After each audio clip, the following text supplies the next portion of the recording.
I was driving to work this morning, I was listening to another radio station, as we broadcasters sometimes do. What I heard shocked and saddened me. The Entertainment Roundtable. They're here, nerds. Wait, is this the group that goes around mutilating squirrels? You just mind your P's and Q's, Buster, and remember who you're dealing with. Well, at least we found them.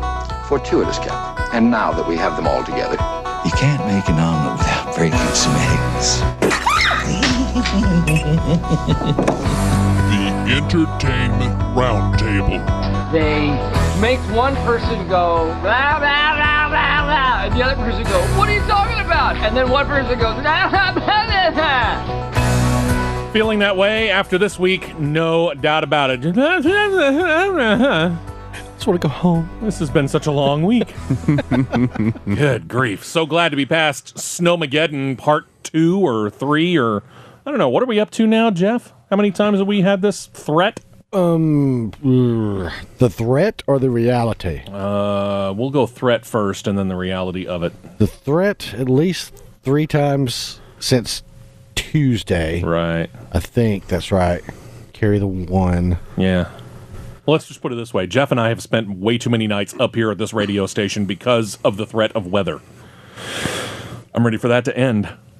Welcome to the weekend. Hope everything is going well as we kick off a weekend of original and live, or somewhat live, programming here at Superstation 101 WIDE. Entertainment Roundtable underway. Jeff over there on the board. David in studio. How are you, sir? I'm very sleepy and tired, honestly. Probably we all really are. And then you look very tired. I know. I've just got the rough. bags under my eyes, and I'm very... I was about to say, it looks a lot like last time we saw him last week. My grandmother would say I look haggard and possibly even peaked. A bit harried. Dan Haggerty? Sure, why not? The and Dukes then have Haggard. We thought we had snow. Ryan, tell us about your snowfall. Yes, sir. We've had almost about 2 feet of snow where I live in Lutherville, Maryland, but despite Snowmageddon, everything is awesome. Let's face it, folks.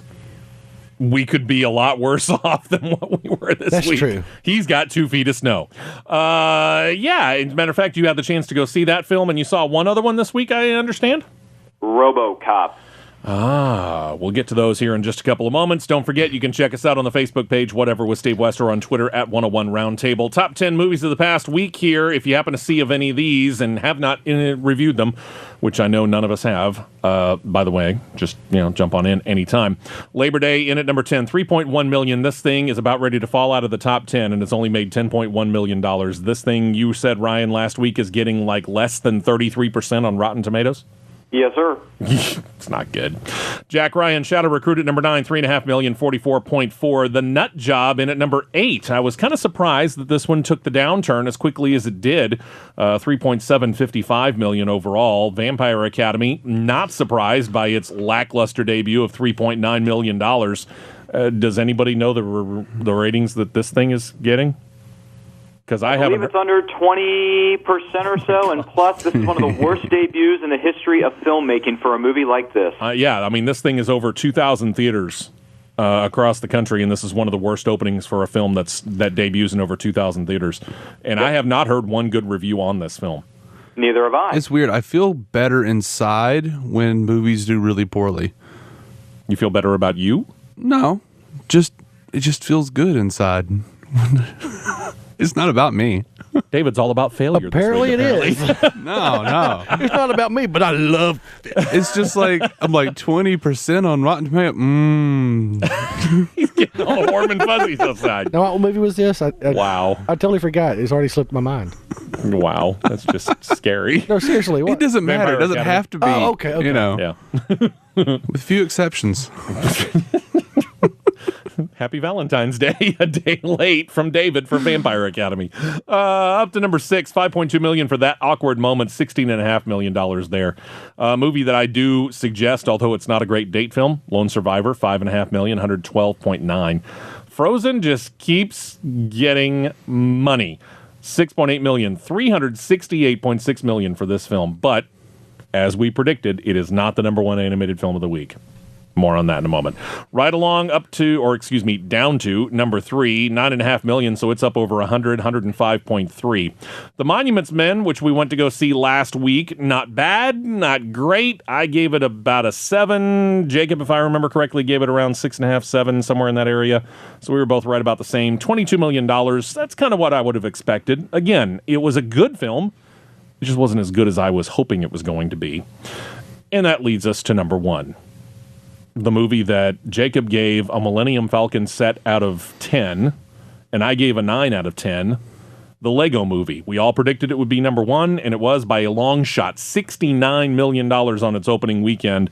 Since those of us who have already seen it have given our reviews, save for one person, Ryan. Oh, I've seen it now. Oh, you finally have? Yeah. All right, well, we'll go Ryan first, then we'll go to David. Ryan, what's your thinking on the Lego Movie? Well, I must say, I was more than surprised. I was very, very happy walking out at the end of this film. One of the best animated films of all time. It is the best film of its kind since the first Toy Story arrived back in 95 or so. It is funny. It's hilarious. It's got so many great humorous moments for the kids as well as for the adults. I think Batman stole the show more so than Emmett, but other than that, the characters are great. However, I would have liked to have seen Superman or Wonder Woman have a bigger role in this film, but nonetheless, since they are going ahead with a sequel, I hope to see more members of the Justice League involved in the second part. But other than that, Lego Movie, loved it. Towards the end of the film, didn't think they would go take a trip into the other world, and have a heartwarming way to wrap it up, and I thought that was really cool. So at the end of the day, Lego Movie, 9 out of 10. I would see this movie 5, 6 more times in the theaters if I could. It is that good. I recommend it to every single living person on this planet. All right, so far, we've all been quite happy. And that brings us to the guy who likes it when movies get really, really bad ratings on Rotten Tomatoes. Lay it on us. Come on, David. Right. What's your thoughts? I really did, look, every cast member did a great job. The movie succeeded in making me want to go buy Legos. But always a good thing. The music is some of the most obnoxious I've heard in a long time. I would agree. It does fit the themes of conformity. I felt like the only funny parts were in the trailer.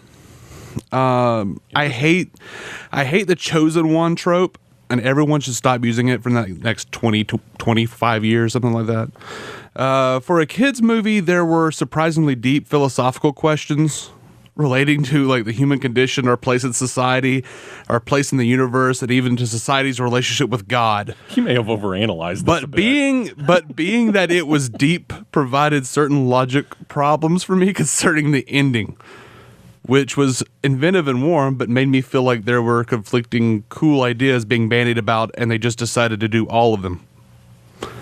There is a You might have overanalyzed this. David may need couch time after this. I do this with movies, though. Apparently, it bothered me. Everything is awesome, David. I felt like I gave it a 5 out of 10. Really? You know what? Like the whole time I'm sitting there, like kids in the audience were like, "Daddy, what does it say?" Like there's so much reading in this movie for kids. Like it's like 5 hours later, this many times, it's. And I'm honestly kind of old, so like my eyes are kind of giving out, and I'm like, everything's a block form. I can't read that either. Wow. I'm like squinting. Interesting. Very interesting. Now, I will say this, and in partially you are correct, because this is a film that is rated PG as opposed to most animated films, which have a G rating. Probably not the best thing for the youngest kids, like a 5 and under. But I mean, if your kid's old enough to read, they should be able to handle this. Well, but I'm not. I don't think I analyze it too much because it's supposed to. I think you did. Because it's supposed to be a kids movie. For something that and believe me, they do shove out the toy plugs, but they hang those lanterns, and I was happy with that.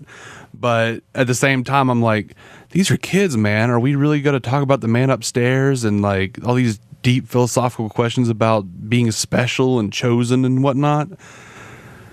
You see where I'm coming from at all? Kinda. Kids movie. It all came together for me at the end, though. I kind of got to the point where I understood where he was going with it at the end. Yeah, we don't want that kind of philosophical stuff in a movie aimed at kids and families with, say, a chosen one taps into a mysterious universal force or, an order of, say, knights that have been wiped out, good versus evil. No, you don't want to tap into that. Don't look at me like that. You don't say that crap to me. You know I don't like Star Wars. Wow. So the one guy who, I guess, after the comment of I get warm and fuzzy feelings after movies get really bad ratings on Rotten Tomatoes, I would have figured you might have been the lowest one, and you were. Yeah. Okay. Yeah. I'm surprised it doesn't happen more often. Yeah, really. I have to admit, I am too. Let's see. This week, in wide release, 4 films, all of which prove that Hollywood has 0 new ideas in the world. About Last Night stars Kevin Hart, Regina Hall, Paula Patton. This is a reimagining of an old 80s movie of the same name. You've got Endless Love, starring Gabriella Wilde, Alex Pettyfer, and Robert Patrick, in a remake of an old 80s movie of the same name. Then you've got RoboCop, starring Joel Kinnaman, Gary Oldman, and Michael Keaton, in a reboot of an old movie franchise of the same name from the 1980s. And then you got Winter's Tale, starring Russell Crowe, Will Smith, Colin Farrell.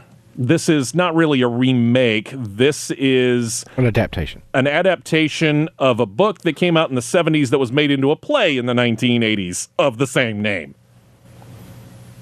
So there you go. The one that you probably would not know what the plot is, by the way, would be Winter's Tale. Deals with a mythical New York City telling tales over the course of a century's time, along with an epic good versus evil battle, which means immediately that David will hate it. That's not true. There's probably some philosophical underpinnings as well. I would imagine. I don't know. I've never read the book or saw the play. Propaganda, or anything about it, so. I say. Do you know anything about this? Russell Crowe is in it. I mean, so you don't know much of the plot or anything? There's a winged horse. There's a Pegasus. You're right. I will hate it. So I will say that the one film out of these 4 that I actually do want to go see and probably will go see on Sunday maybe is going to be RoboCop. I do want to see how they do this. That said, that brings us right back around over to Ryan, who has had the chance to go see RoboCop. What are your thoughts on this take of the tale? For this version of RoboCop, I actually thought it was a pretty good reboot. The action was pretty sleek. It was a good action thriller. They went deeper into the narrative of, corporations and what does it mean to be human, humanity, machines protecting other human beings, and that sort of thing. Yes, there were some comedic moments with Samuel L. Jackson's character, Pat Novak, as well as Jackie Earle Haley, who works for Omnicorp as Maddox.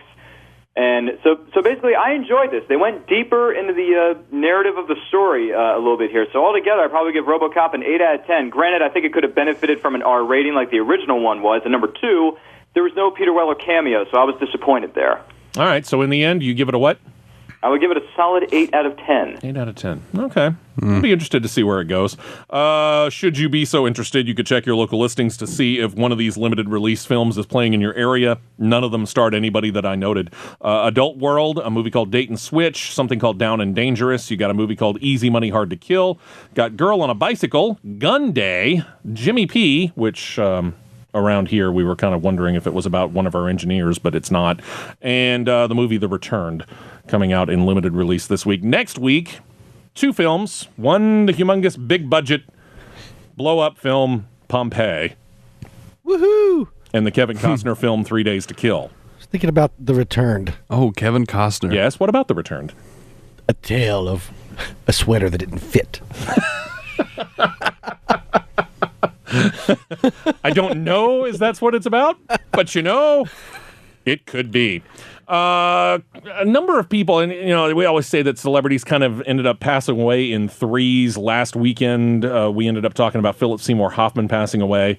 I do want to take one moment here because we'll get to 2 other people in just a minute who I did actually do some more research on and forgot totally that Shirley Temple Black passed away during the week. She, of course, the girl who began as Shirley Temple and as a child star, appeared in several films, and about the age 20, 21, 22, something like that, decided, you know what, I'm done with show business, and officially retired from that, and then moved on and actually got into the world of politics. She was an ambassador to another country under President Ronald Reagan back in the 1980s. She passes away a couple of days ago. That was Tuesday, I think? I believe so, yes. At the age of 85.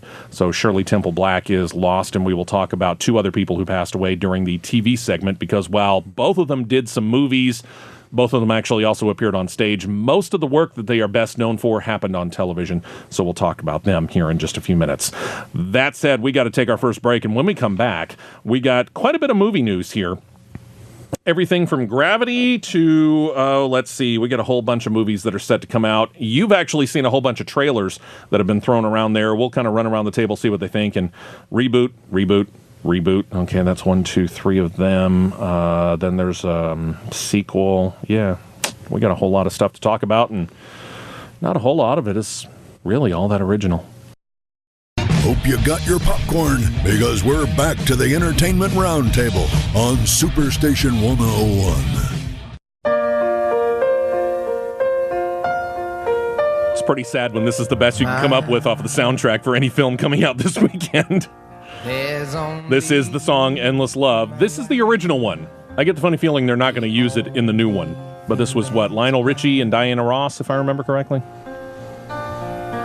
Yes? There should be a slow motion sequence in every movie that just has this playing over it. No matter what's going on. Some dude collected trash. It is great when it comes to, what is it, Happy Gilmore that does this? With the guy, the ice rink guy that was sitting there singing along to it? Yes, it is.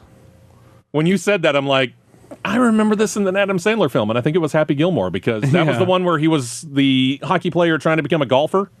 Yeah, that's right. And he takes the girl out onto the ice and has this song playing in the background, and the guy who's like driving the Zambonis off, and the last part of that scene is him lip syncing to the entire song.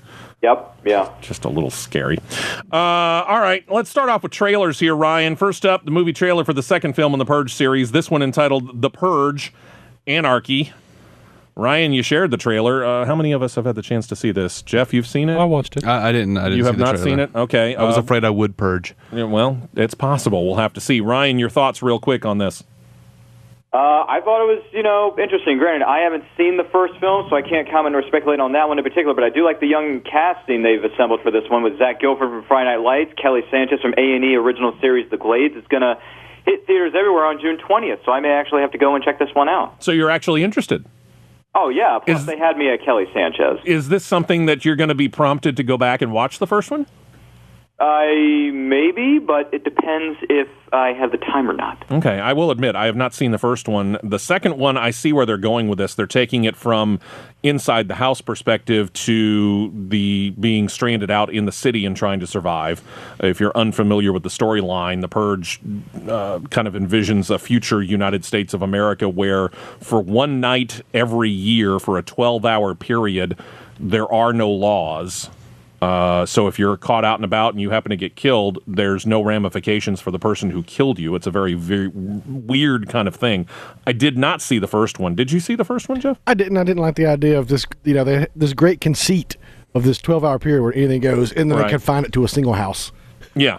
Okay. So this one kind of has my interest because it is out on the streets. Okay, so maybe. All right, so I'll ask the same question here. Ryan says he's kind of interested in this one now. This one being your kind of piquing your interest to a certain extent. Does it prompt you in any way to want to see the first one? Nah.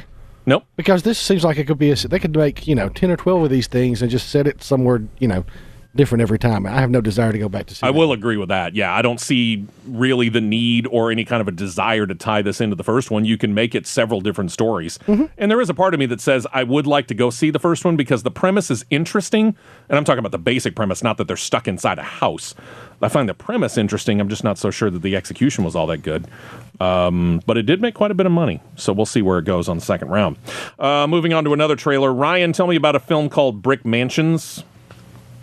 Yes, sir. This is starring the late, great Paul Walker and RZA. It's written by the Taken veteran Luc Besson. It's about an undercover cop who tries to take down a ruthless crime lord with access to a neutron bomb by infiltrating his gang in a dystopian Detroit, Michigan, with brick buildings being controlled by criminals. It's going to open up in theaters everywhere on April the 25th, and because of Paul Walker, and plus it looks like an action extravaganza, I will be seeing this one. Not so certain about this one. I mean, first of all, dystopian Detroit. Have you seen Detroit lately? No, not really. Dystopian right now. What do they call RoboCop? Yeah, really. I don't know. I'm going to wait on this and see where it goes. I kind of get the funny feeling it's not going to do great, and I'm not laying that at the feet of Paul Walker. I'm just kind of laying it at the feet of, it just seems, in watching the preview of it, it just seemed a little bit, to a certain extent, almost formula to me. I'm going to play the waiting game on this and see. When is it supposed to hit? on April the 25th. I think it will get a bump because he died. Yeah, I think it will too. That brings us to another one. This one, Johnny Depp. They sometimes say three's a charm. We're going to go for the movie Transcendence. You saw the trailer for that. What do you think? Actually, I can't wait to see it. Sign me up right now. It's going to hit theaters everywhere on April the 18th. I'm there. Okay, Jeff? I got to say, this one has me more intrigued than the first one did.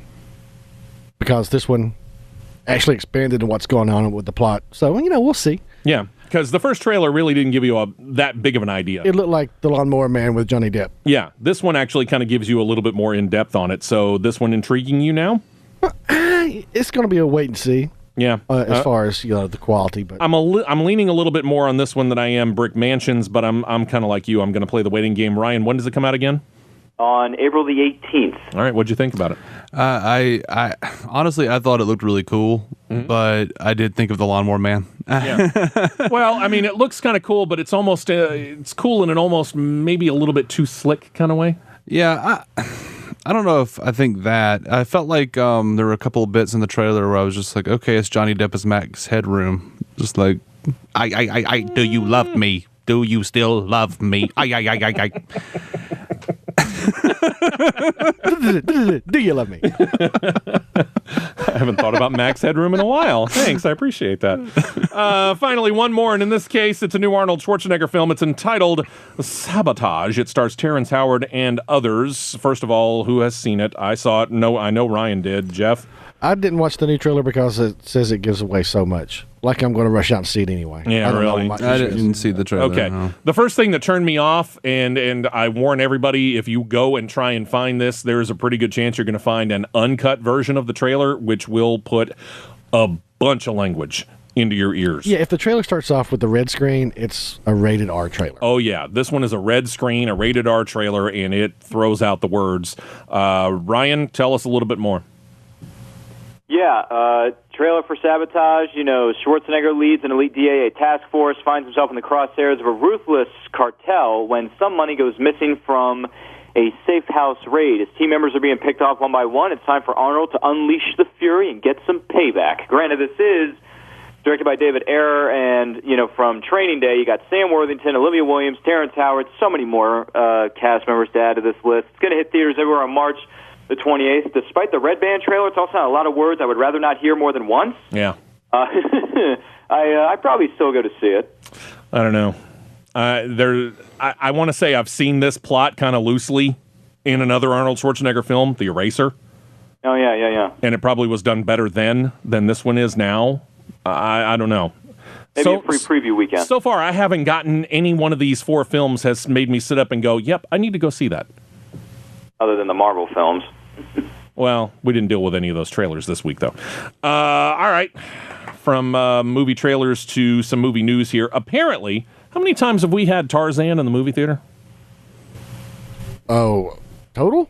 Probably somewhere between 20 and 30, I would guess, counting all the Weissmullers in the 30s and 40s and stuff. Ready for another one? If it's, yeah, sure, as long as it's more like Greystoke, closer to the source. Apparently, they're talking about making another Tarzan. Ryan, who are they attached to this thing? Yes, for the live-action 3D version of Tarzan from Warner Brothers Pictures, you got True Blood's Alexander Skarsgård taking on the title role of Tarzan, and you got Samuel L. Jackson is also going to be co-starring in this film. You got Margot Robbie from The Wolf of Wall Street taking on the role of Jane Porter, comes the love interest of Tarzan's life, and you also got Christoph Waltz, of all people, that's going to be joining this one, and David Yates, who helmed the last 4 Harry Potter films, is going to be directing this. It's going to hit theaters everywhere on July the 1st of 2016. There's no version of this that I want to see. I'm trying to figure out where Samuel L. Jackson fits into this. I'm going to think about that way too much, I think, so I'm going to move on. From one reboot to another, this one of the Jason Statham series, Transporter, this one apparently without Statham? Yes, for the Transformers 4, as they're calling it, the reboot's going to be directed by Brick Mansions vet Camille Delamere, and they got Game of Thrones veteran Ed Skrein will play Frank Martin. It's going to take over for Jason Statham role. It's going to be set in the French Riviera, just like the original film was, and introduce Frank's father, but no plot or release date has come out yet. I'm not so certain this is such a good idea. Transporter isn't all that old a franchise. No, it's not. This is another bad idea. Yeah, or, if you're going to make another Transporter film, why not just bring back Statham? Yeah, what else is he doing? Or just call it another Transporter. Right. Yeah, there you go. Yeah, we could do that. All right, and then they've got this reboot. And this came from our friend and sometime co-host, Jacob. Jacob not able to join us this week. He let me know about this, and this scares the bahoo out of me. Apparently, there's thought of taking another old TV show and bringing it to the big screen. In this case, care to take a guess there, Jeff? Just think about it. Go back about 30 years from now. And anybody jump in, by the way. Go back about 30 years. Go back early to mid-1980s. Does it have to do with a talking car? Indeed, it does. Knight Rider? Knight Rider. They're talking about bringing this. Now, and judging by who is initially attached to this, it's going to be like when they did the Dukes of Hazzard in the movie theater, and they're just going to take it over the top, kind of raunchy, over the top comedy kind of thing. Because the guy who voices the main role, Emmett, in the Lego film, Chris Pratt, is in the line to take the role of Michael Knight. And, of course, that was originally played by David Hasselhoff. And the person who would take over the voice of Kit, the car built by Knight Industries, would be none other than Danny McBride. Bahoo. Oh, wow, really? Yes. My interest is suddenly it's grabbed quite tightly. Is it really? Yeah, are you My kidding interest me? tanked. Danny McBride is the voice of Kit? My interest is tanked. Oh, this thing's going to be just so nasty. Stupid. I'm with Steve on this one. I'm sorry. No. I see no call for this. Any thoughts here, Ryan? Crickets. Thought so. All right, so I suppose we probably ought to have our superhero section. David, I'm going to start with you. News about the upcoming Captain America Winter Soldier sequel. What have you learned from Disney's Bob Iger as to how this fits into the pantheon, including next year's Avengers Age of Ultron? He said it will set critical events in motion for next summer's Avengers Age of Ultron, as well as Agents of S.H.I.E.L.D. So maybe Agents of S.H.I.E.L.D. will continue to get better, because it has gotten better the last few weeks. And although it wasn't on as a new show this week. But Anthony Mackie, who plays the Falcon, is saying that basically Winter Soldier is becoming Avengers 1.5. Interesting. And that's probably all he could give out to us. Most likely. I saw something earlier today. They'll clip his wings. Yeah, I saw something, let me see, was it earlier today? No, it was yesterday, and I didn't have time enough to put it in our rundown. But apparently Marvel is tossing around the idea of doing a Black Widow solo film. I'd go see it. The question is whether they could get Scarlett Johansson to continue in the role because of how much money she is now worth per movie. She's reportedly getting like $20 million per film. Dude, you paid $50 million to get Ryan Downey Jr. to go into the first Avengers film. I think you could pop out 20 and probably easily get that money back. Yeah, the operative word you used there was worth. She is worth it all. Black Widow film, you interested? Eh? I mean, sure. I Yeah? haven't missed a Marvel movie yet. Why start there? Start there, Ryan. Yeah, right. Ryan, would you be in on that? I really don't know, because I don't see Black Widow as a headliner. She's more of a supporting character than a leading character, in my opinion. You misogynist. Hey, he'll be all about Wonder Woman. You give him a chance.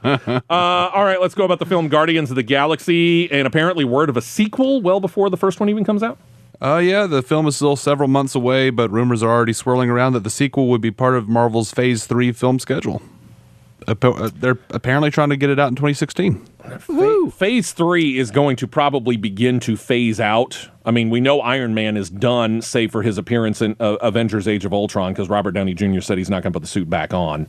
I would imagine probably we're getting close to the end of the string. I know we got a Thor 3 and a Captain America 3, but we don't have any confirmation after that. I would imagine at some point in time, to keep the Avengers rolling, they're going to have to do like what the gentleman who's going to be portraying Falcon said, we're going to have to do a 1.5 and start introducing new characters and kind of evolve this thing over time. I'm good. I just give me all the Marvel. Just do it. Throw it all in there. Why not? Stir the big old I want pot. to see some West Coast Avengers. I'm getting more and more interested in Guardians of the Galaxy. I really am, because now that I'm learning more about it, it's actually kind of intriguing me. So we'll Bring see up where the all this West goes. Coast Avengers. I want to see them have I want a whole movie of them having their big backyard barbecue. Yeah.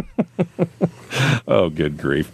Ryan, apparently they're going to go ahead with the sequel to the film Independence Day. You also seem to know whether we're going to get to see Will Smith, who will come back to play his role of fighter pilot Stephen Hiller. What do you know? Well, we know officially that Will Smith will in no way, shape, or form be returning for the sequel to Roland Emmerich and Dean Devlin's film. It's going to open up in theaters everywhere on July the 1st, 2016. However, Bill Pullman and Jeff Goldblum are set to return. Hey, it might be good. Those two coming back, Smith not coming back. Things are looking bright and sunny suddenly. Well, yeah, Randy Quaid's character died at the end. It could actually be good. Yeah. I mean, all the annoying people, yeah. All the annoying people are gone. Welcome to Earth. When is this coming out? July the 1st of 2016, which is the same weekend that the new Tarzan is supposed to hit theaters. Between the two, I'll probably take Independence Tarzan. Day. Really? You go Tarzan? Sure. I don't know. I'm kind of done with the whole Tarzan thing. But, I don't know. We'll see. We'll see how the buzz goes. Has there been, I mean, there hasn't been a recent influx of Tarzan films. There hasn't been a good Tarzan film in my lifetime. Greystoke is really good. Wait, there hasn't been a good Tarzan film ever. I don't know. The Disney version wasn't bad. Ever. You didn't like Greystoke? I was a little bored with it. He was my father. You like that? I don't want to see some half-naked dude swinging around in the jungle. I just don't. And that's where we're going to leave that conversation. One more bit of news here, and Ryan, coming to you. Some interesting news about the movie Gravity. Soon to hit DVD, Blu-ray sometime next month, if I remember correctly, right? No, it's actually this month on February the 25th. Okay, so just a couple more weeks. So, yeah, be prepared for that. But, Ryan, this is only the third film in history to do what? Well, for Gravity, they have now earned over $100 million worldwide from IMAX theaters, and the only other two films to accomplish this feat are Avatar and The Dark Knight Rises. And I will say this. Went to go see this film, went to go see it in 3D, went to go see it in 2D. One of the few films I actually said, you know what, it was worth going to see in 3D. So I can imagine the film, the theater that I was in wasn't IMAX, but it was 3D, so I could understand going 3D IMAX. It was actually very, very good. It was worth it. So looking forward to this, actually, when it comes out. So February the 25th, huh? Yes, sir, which is the same day that Thor 2 comes out as well. Good grief. Yeah, there's something else that comes out that day, too. I think a TV series. It's like there's, oh, my gosh. Suddenly we're getting the big hitters. They're killing me. I know. All right. Let me check here real quick. I know we got a lot of TV stuff to get to. What's our time frame here? About to hit the 17-minute mark on this little segment. I say we take our break, and when we come back, we'll talk about the not a whole lot of stuff that's coming out in DVD this coming week, and then we'll get into some TV news and unfortunately look back on a couple of lives that we lost this past week as well. You're listening to the Entertainment Roundtable on Superstation 101 WIDE. We now return you to your regularly scheduled programming, the Entertainment Roundtable on Superstation 101.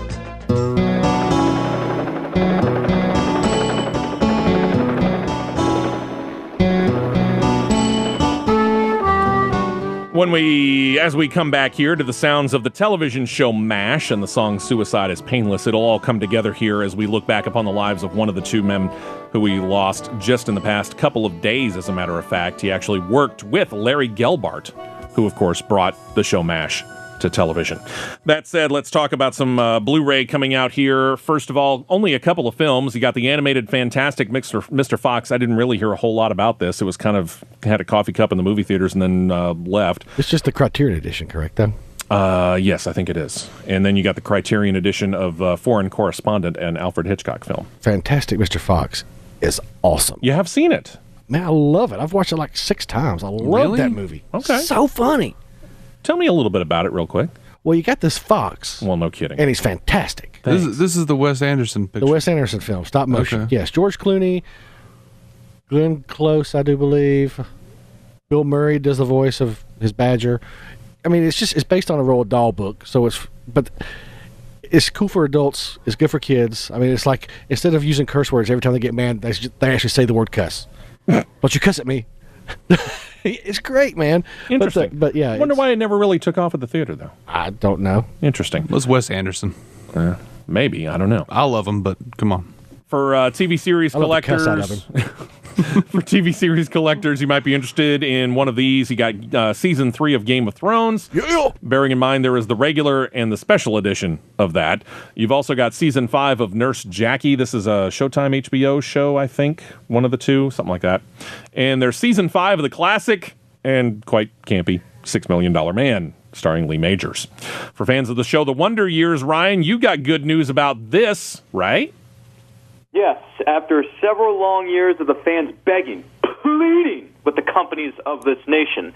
The Wonder Years is finally coming to DVD later on this year in 2014, which is going to contain all 6 seasons of one of the most incredible TV shows of all time, as well as some behind-the-scenes features. I get the funny feeling one of the reasons why this was delayed was kind of the same reason they've always delayed WKRP in Cincinnati. It was about the music rights. Yep. And let's face it, there was a lot of, not just Joe Cocker's theme song, but you had the music that was interlaced all throughout the course of the television show. Maybe not quite so much reliant as WKRP was, but yeah, I would imagine music rights had a lot to do with it. So, and also, I just found out they are, in April, they're actually releasing Mayberry R.F.D. finally on DVD. Oh, wow. We'll keep you updated. I'm excited about that. Yeah. All right, Ryan, let's start. This is kind of an unusual move for us. We usually don't start with the CW network, but that's where we're going to start this week.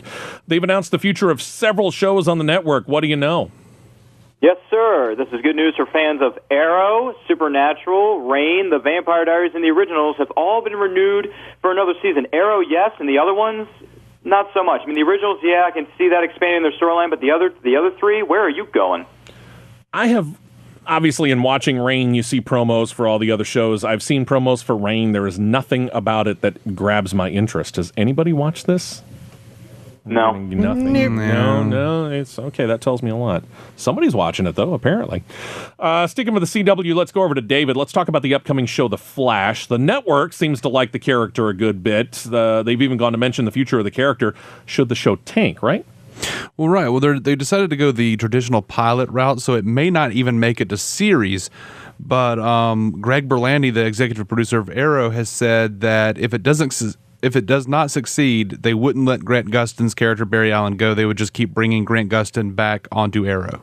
All right, let me throw this out here real quick, and we'll get to some other news about this. And I understand there's a connection between Arrow and Tomorrow People in the fact that the stars of each show are brothers. What are the chances that they move Tomorrow People to another night and slot The Flash in right behind Arrow? Oh, I would hope they did that.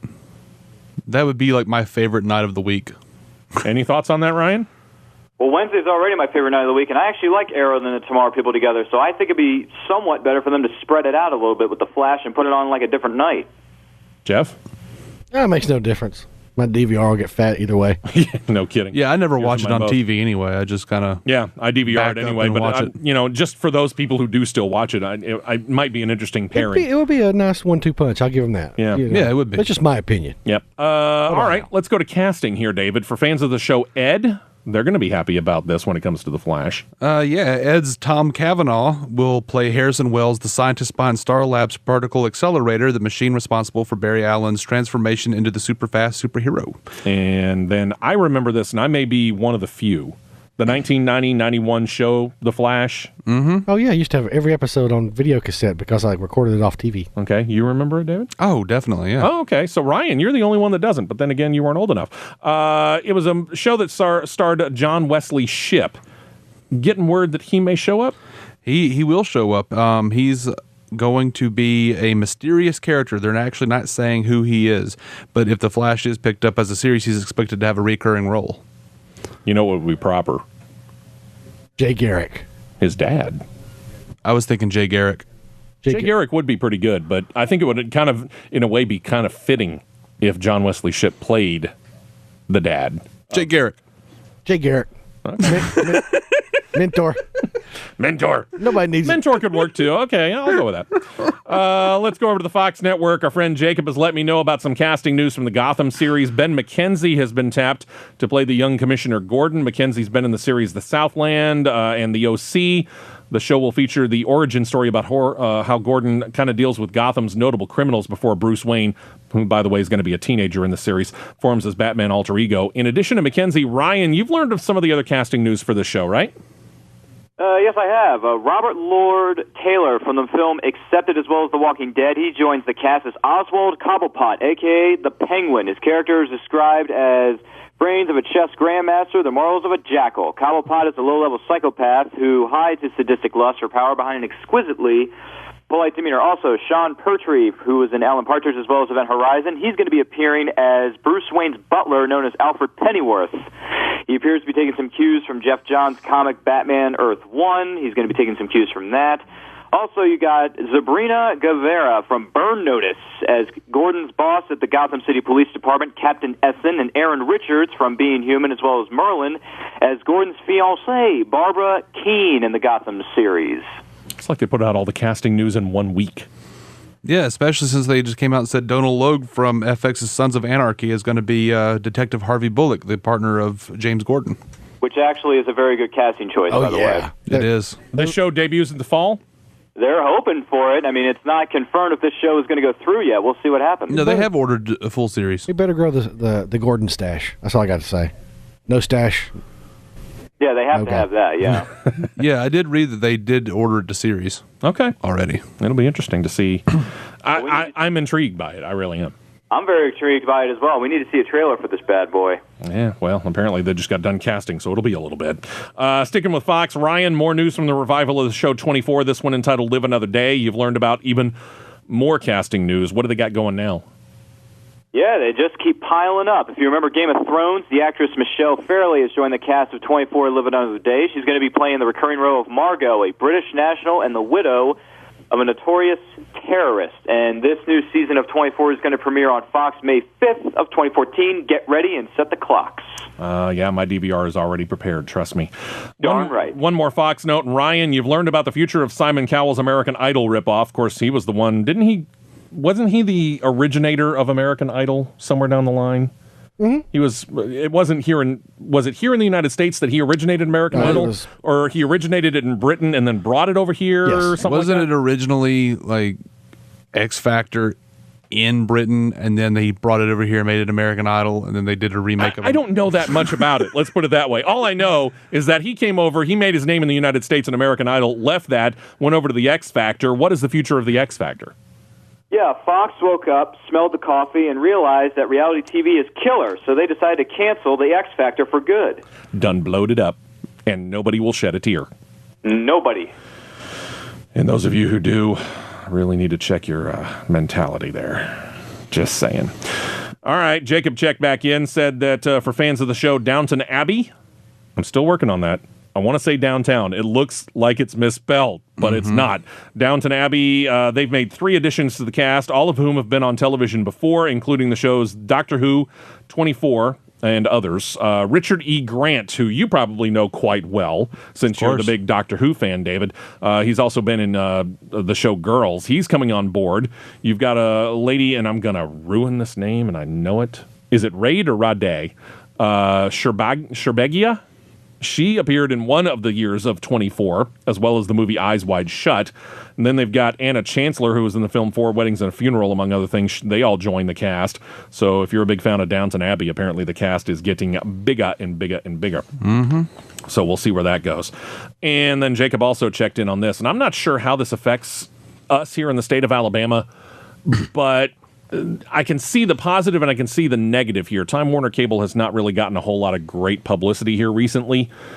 And as it turns out, they're about to get bought out and taken out of the cable industry. Apparently, Time Warner Cable, in a pure stock deal, is going to go to Comcast Corporation for a price that equals $44.2 billion. Time Warner Cable and Comcast were kind of vying to be the largest cable provider in the United States of America. The new company will now be the largest cable provider in the United States of America. I know it doesn't affect the Birmingham area. Do we know if Comcast Cable is anywhere in the state of Alabama? I don't know as they're up in the Huntsville area, but they might be. I have no idea. I'm not sure, but the part of me that says that they might actually get some better service is there, but then I look at it and go, wow, we're kind of losing a little bit of the competition side of things here, aren't we? Yeah, that's the beginning of the end happening. Well, let's face it. Well, plus, let's not forget this. This deal also has to be approved by the FCC. But when you start to look at it, I think cable's starting to kind of die anyway, isn't it? I mean, we're starting to see people moving away from it. They're doing what all of us have all said that we're doing. They're DVRing the shows and running it later, skipping past all the commercials. If you're not going and watching it online later, whether it's through Hulu or whether you're going to the network's website to check out the TV show, it doesn't really matter. You're going to someplace else other than watching it when it's there. I mean, even Nielsen has admitted that their rankings are now 2-tiered. They do a ranking for the week that we are always used to, and then you do, I think it's a ranking +7 or +10 which includes the number of people who go back and then watch that show on DVR within the next week or so. So it's changing a lot. What's going to happen is, like, I do YouTube videos.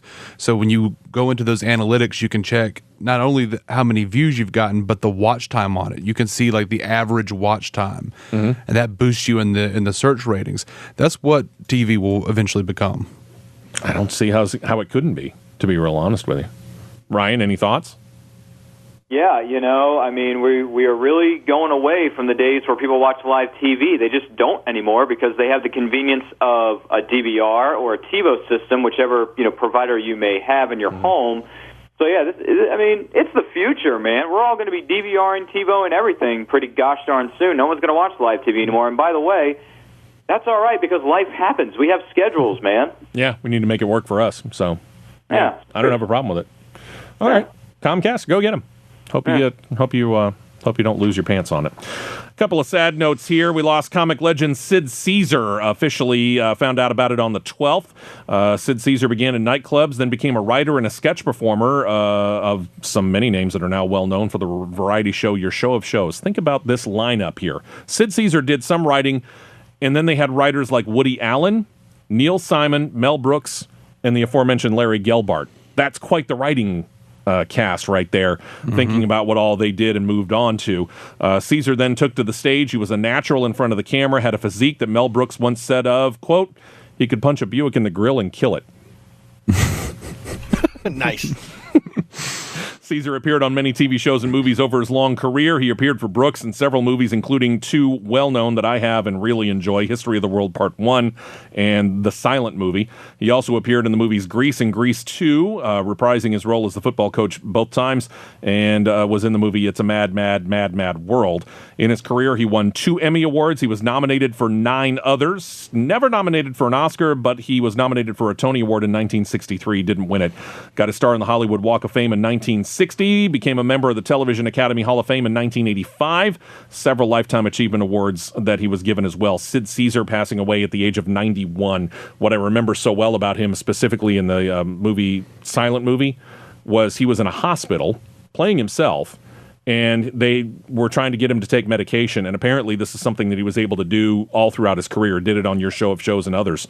They give him a pill, and he could drink gallons of water and still leave the pill on his tongue. I have no idea how you do that. It's a nice trick.